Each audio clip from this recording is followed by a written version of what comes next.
Congress party Himachal Pradesh में चुनाव हारता देखकर धमकियां, जान से मार डालने की धमकियां देने पर उतर आई है। और मैं पिछले कल ही मंडी पार्लियामेंट कॉन्स्टिट्यूंसी से दौरा करके पहुंचा हूं। मैंने फिर कल जाना है दोबारा। मैं इसलिए आया कि विक्रमादित्य के कुछ गुंडे, कुछ लोग ये धमकियां दे रहे हैं कि गोपाल दास वर्मा को जान से मार डाल देंगे, टांगे तोड़ देंगे।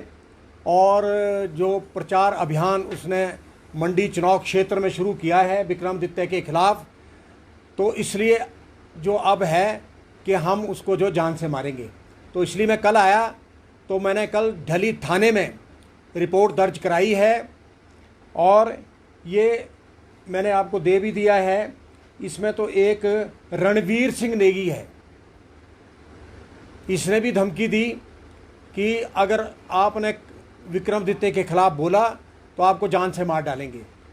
और उसके अलावा एक वंदना ठाकुर है मंडी से, वैसे बोला तो कईयों ने, पर मैंने कहा चलो मैंने विशेष तौर से इनका लिखा है कि ये क्या चाहते हैं, ये कौन सा इस चुनाव में मतलब जो है। मैंने तो पहली बार देखा, हमने तो इस 70 साल के उम्र में पहली बार हमने ऐसी घटना देखी है कि विक्रमादित्य अपने आप को और उसके जो गुंडे हैं इसी हिसाब से जो है ये प्रचार अभियान जो है चला रहे हैं। चुनाव तो विक्रमादित्य हार ही गया है, चुनाव तो वो जीत ही नहीं सकता, किसी कीमत पे नहीं जीत सकता। और मैं तो ये कहना चाहता हूँ कि जो मैंने बोला है वो ठीक बोला है। मैंने बोला कि अपने बाप की ये मूर्ति लगाने के लिए 2 इंच जगह नहीं ले सका, उसके लिए त्याग पत्र दिया। तो काहे का कैबिनेट मिनिस्टर है ये? क्या किया इसने रामपुर के लिए, क्या किया इसने मंडी के लिए? कुछ नहीं किया है, सिर्फ सोशल मीडिया में और दूसरी बातों में बस अपने को छाए रहता है, बाकी इसका काम कोई नहीं है ना। और आप बताइए, एक कैबिनेट मिनिस्टर होते हुए आप त्याग पत्र दे रहे हैं, जब आप अपने बाप की मूर्ति लगाने के लिए जगह नहीं ले सके सरकार से, तो आप बताइए आप और क्या करेंगे? आपने और तो कुछ किया ही नहीं है। और आप ये कहते हैं कि मैंने जो सड़कें जो है मैंने बनाई है, वो तो भाई केंद्र सरकार ने, गडकरी ने पैसा दिया तो बनाई है। आपने कौन से क्या कुछ किया है? कुछ नहीं किया आपने। और आपके ये जो गुंडे हैं ये धमकियाँ दे रहे हैं, मैं इनकी धमकियों से डरने वाला नहीं हूँ, ना मैं डरता हूँ। और ये जो ऐसे बेकार से लोग हैं, ये रणवीर सिंह नेगी क्या है? आपने इसको जो है सेक्रेटेरिएट में बिठा रखा हुआ अपने कमरे में, और ये लोगों को ठग रहा है, लूट रहा है, ये लूट मचा रखी है। ऐसे लोग विक्रमादित्य जी आपने रखे हुए हैं जो लोग आपकी छवि को भी खराब कर रहे हैं। जब आपने रखे हैं तो आपकी छवि खराब तो होगी। आप देखिए 3 साल पहले इस रणवीर सिंह नेगी ने स्ट्रॉबेरी में एक फ्लैट, बेचारी विधवा है, उससे फ्लैट किराए पे लिया 9,000 किराए पे। तो आज तक उसने वो किराया भी नहीं दिया। ना ये कोई सरकारी कर्मचारी है, ना कोई ये पेंशनर है, ना कोई ये उद्योगपति है, ये कुछ भी नहीं है, ये खानबदोश है ये। इसके बाद कोई कुछ नहीं है। इसका बड़ा लंबा चौड़ा चिट्ठा है। इस चिट्ठे को हम जून में जग जाहिर करेंगे। और अभी क्योंकि चुनाव है, चुनाव में ज़्यादा मैं बोलना नहीं चाहता हूँ। और दूसरा ये कहना चाहता हूँ मैं कि ऐसे जैसे लोग कांग्रेस पार्टी को ही डुबो रहे हैं। और दूसरी बात है कि विक्रमादित्य अपने आप को ये सोचता है कि मैं तो मुख्यमंत्री बन गया हूँ।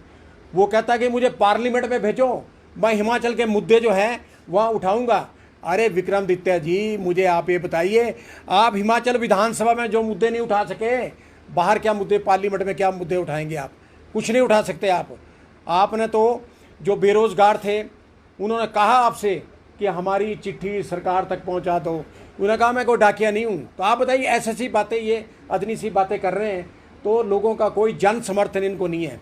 और आज मैं ये और कहना चाहता हूं कि अगर कांग्रेस पार्टी को आज सख्ते में डाला है तो विक्रमादित्य सिंह और उसकी माता श्रीमती प्रतिभा सिंह ने डाला है। और हॉली लॉज में ताना बाना बुना गया, तब 6 विधायक जो है कांग्रेस के चले गए, 3 विधायक जो इंडिपेंडेंट वो चले गए, और खुद त्याग पत्र दे के बैठ गए। तो आप बताइए हमने क्या किया? प्रदेश की जनता देख रही है, 70 लाख जनता फैसला करेगी। वैसे तो फैसला कर लिया जो मैंने प्रदेश का दौरा किया है। और ये 4 सीटें हार रहे हैं, 6 सीटें जो है बाई इलेक्शन वो भी हार रहे हैं।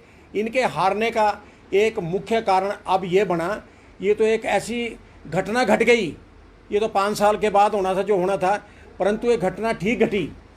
कर्मचारियों को एरियर नहीं मिला, पेंशनों को 12% डीए नहीं मिला, कर्मचारी पेंशन को 30 करोड़ के जो मेडिकल रिवर्समेंट है वो सरकार के पास पड़े, 1 पैसा नहीं मिला।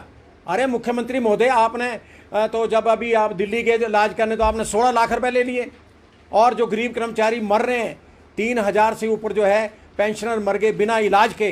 तो आप जब स्वास्थ्य सेवाएं नहीं दे सकते प्रदेश में तो आपको त्याग पत्र दे देना चाहिए। और दूसरी बात यह है कि मतलब ये तो चलो एक घटना घट गई और ये चुनाव हो गए, और मैं आपको एक बात कहना चाहता हूं कि अगर सुक्खू सरकार 5 साल रहती है तो कर्मचारियों को ना डीए मिलेगा, ना पेंशन मिलेगी, ना ही मतलब जो है क्या ये मतलब दे ही नहीं सकते ये, इनके पैसा इनके पास नहीं है। 28,000 करोड़ कर्जा ले लिया, कहाँ डाला वो? अरे मेडिकल रिवर्समेंट का लोगों को देते ताकि वो अपना इलाज कराते हैं।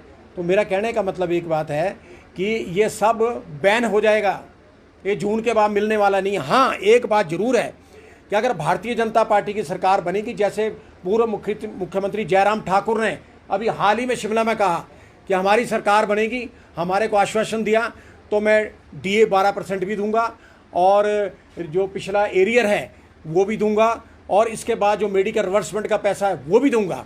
आप देखिए, तो जो कह रहा है तो वो करेगा वो, क्योंकि दिल्ली में तो नरेंद्र मोदी आ ही रहा है, वो तो प्रधानमंत्री बनेगा, उसको तो रोक कोई सकता नहीं है।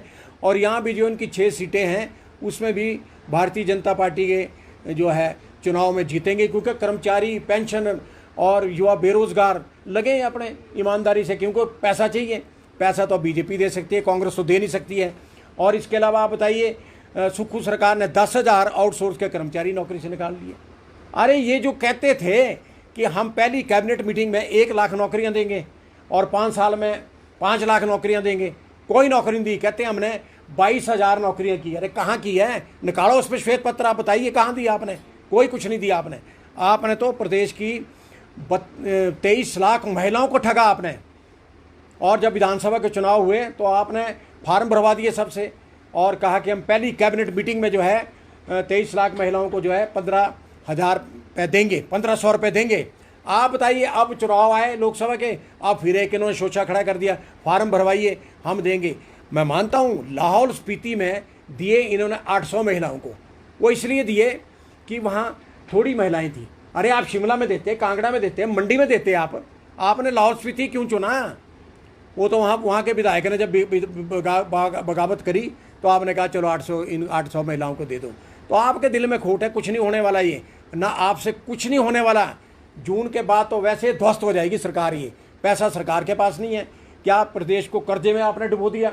और हिमाचल का जो इन चुनाव में कर्मचारी, पेंशनर और जो बेरोजगार है यही फैसला करेंगे, और ये फैसला भी हो चुका है, इसमें दो राय कोई नहीं है।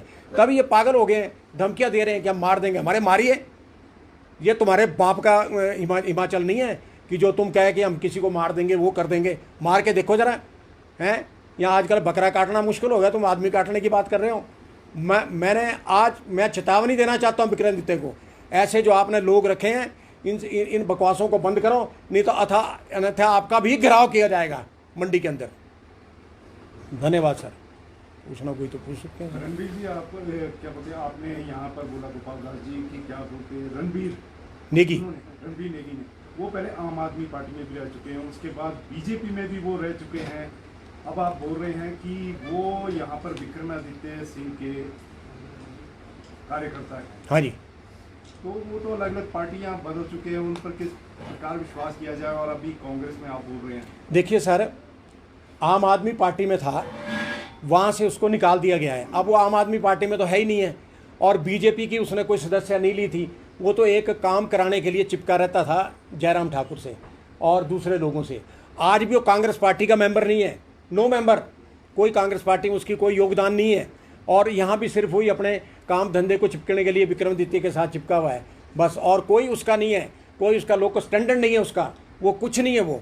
पर तो आप कैसे कह रहे हैं, क्योंकि अगर आप बोल रहे हैं कि वो जबरदस्ती चिपका हुआ है, तो विक्रमादित्य सिंह ने इसमें कहाँ धमकी? तो विक्रमादित्य सिंह का आदमी है, वो कह रहा है, वो जब ये देखिए आप अभी खुद बोल रहे हैं कि वो उसका कोई दीन मान नहीं है। ये देखो सर, ये देखिए आप विक्रमादित्य का फोटो इसमें, ऐसे फोटो और भी लगा कोई नहीं हमने लिया इसमें, ये उसके व्हाट्सएप से लिया हमने। नहीं हाँ, वो रणवीर सिंह के व्हाट्सएप से लिया, विक्रमादित्य के व्हाट्सएप। हाँ, विक्रमादित्य ने मुझे धमकी नहीं दी, उसने मुझे ये कहा रणवीर सिंह नेगी ने कि विक्रमादित्य के खिलाफ बयानबाजी बंद करो, नहीं तो आपकी टांगे तोड़ देंगे। मुझे कहा, मेरे पास से लिखा। वो बात आप वो तो कोई भी बोल सकता है। तो विक्रमादित्य का आदमी हुआ ना वो। अभी आप बोल रहे हैं कि उसका दीन मानिए, वो अपने मतलब के लिए किसी के साथ भी चिपका। देखिए सर, अभी तो आज वो विक्रमादित्य के लिए है ना जी, हमने तो लिख के दिया पुलिस को, पुलिस अब इन्वेस्टिगेशन करेगी क्या है क्या नहीं है, ठीक है ना जी। बाकी मैं डरने वाला नहीं हूँ, मैं किसी से नहीं डरा हिमाचल में, मैंने इनसे क्या डरना, छोटे भैया नेताओं से मैं नहीं डरता, ना मैं डरा हूँ ना डरूंगा, और जो मैंने बोलना है सर वो मैं बोलूँगा।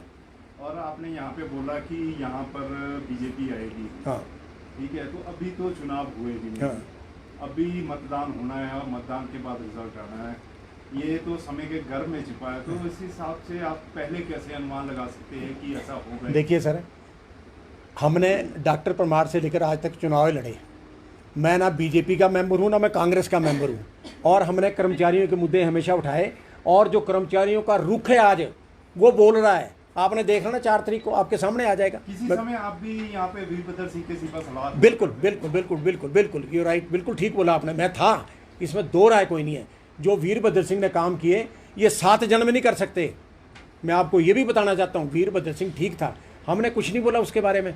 अब जो आगे औलाद ऐसी हो जाए, आगे परिवार ऐसा हो जाए जो अपनी पत्नी को नहीं संभाल पाए, वो दूसरों को क्या संभालेगा? मैं तो आपसे ये आपको शेयर करना चाहता हूँ इस बात को कि विक्रमादित्य वो इंसान है जो अपनी पत्नी को नहीं संभाल सका, दूसरों को संभालेगा?